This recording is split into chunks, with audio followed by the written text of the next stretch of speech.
Hello everyone. Narration जिसे speech भी कहा जाता है के प्रैक्टिस एक्सरसाइज में हम इनडायरेक्ट स्पीच को डायरेक्ट स्पीच में बदलने का प्रैक्टिस करेंगे।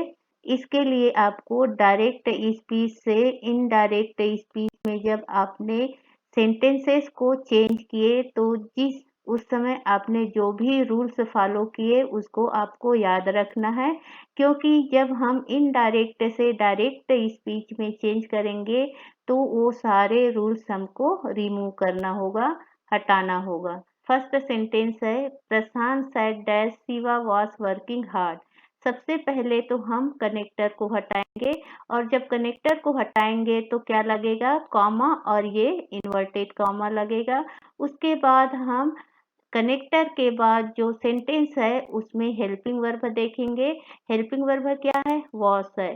तो डायरेक्ट से इनडायरेक्ट स्पीच में जब बदले हमने सेंटेंस को तो वॉस किसके लिए यूज किए थे हमने, इज आर एम के लिए। तो सब्जेक्ट क्या है, शिवा है, तो उसके लिए हम उसके साथ क्या यूज करेंगे, इज। सैड का सैड ही रहेगा क्योंकि ये अफर्मेटिव सेंटेंस है, या एक तरह से आप ऐसा भी समझ सकते हो कि सैड के बाद कोई ऑब्जेक्ट नहीं है। तो डायरेक्ट स्पीच में सेंटेंस होगा Prashant said Shiva is working hard. Second sentence है she said that Rekha had been singing a song. That इसको हटाना है, क्या लगेगा उसके प्लेस में, आपको ये लगाना पड़ेगा कॉमा और इन्वर्टेड कॉमा। हेल्पिंग वर्ब क्या है, हैड। डायरेक्ट स्पीच के सेंटेंस को जब हम इनडायरेक्ट में चेंज किए तो हम किसके लिए लगाया था, हैड, हैज और हैव के लिए। तो यहाँ पर सब्जेक्ट क्या है, रेखा। रेखा के साथ क्या लगेगा, हैज लगेगा। सैड का सैड ही रहेगा, तो सेंटेंस बना डायरेक्ट स्पीच में she said Rekha has been singing a song. Dinu asked Dipu if he was going to market. सबसे पहले कनेक्टर, कनेक्टर क्या, इफ, जिसे हमें हटाना है और कॉमा इन्वर्टेड कॉमा लगा दिए। अब आपको याद होगा जब डायरेक्ट स्पीच को इनडायरेक्ट में बदले तो रिपोर्टेड स्पीच का सेंटेंस यस नो इंट्रागेटिव था। इट मीन्स आपको हेल्पिंग वर्ब लिखना पड़ेगा। हेल्पिंग वर्ब क्या है यहाँ पर, वॉस है। वॉस चेंज होता है डायरेक्ट से इनडायरेक्ट में बनाते समय इज आर एम से। इसके लिए क्या है, he are going to market question mark. Dinu said Dipu are you going to market question mark लगा दिए, इन्वर्टेड कॉमा से बंद कर दिए इसे। He asked what had happen. What connector है। डायरेक्ट से इनडायरेक्ट में जब सेंटेंस को बदला जाता है तो जितने भी WH वर्ड्स होते हैं वो कनेक्टर का काम करते हैं और उसे नहीं हटाया जाता, इसलिए व्हाट का व्हाट ही रहेगा।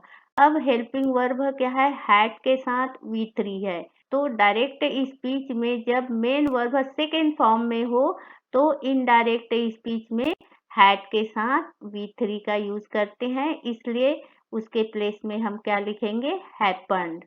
आस्क्ड चेंज होगा सैड में, तो डायरेक्ट स्पीच का सेंटेंस हुआ he said what happened question mark. Ram asked Hari if he had seen the ताज।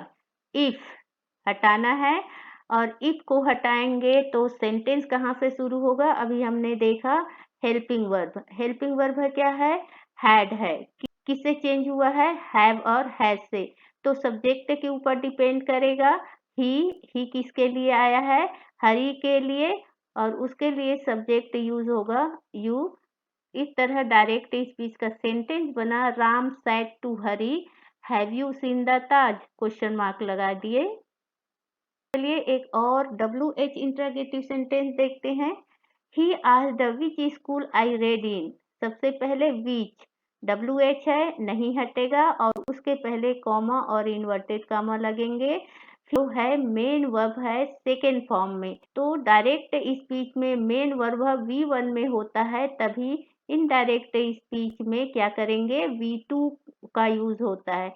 इसलिए आपको फिर से उसको V1 बनाना है और V1 है मतलब प्रेजेंट इंडेफिनिट, उसका हेल्पिंग वर्ब होगा डू, आई के प्लेस में you. Read in, He said, which school do you read in? She requested me to shut the door. To connector कब? जब imperative सेंटेंस में हो, इसलिए टू को हटाएंगे और यहाँ पर रिक्वेस्टेड है इसलिए प्लीज का यूज करेंगे और रिक्वेस्टेड के प्लेस में आएगा said to. She said to me please shut the door. अभी हमने इनडायरेक्ट स्पीच के सेंटेंसेस को डायरेक्ट स्पीच में चेंज करने का प्रैक्टिस किए। मैंने स्पीच पर सेपरेट वीडियो बना रखा है। Please visit my channel and subscribe it. Thank you.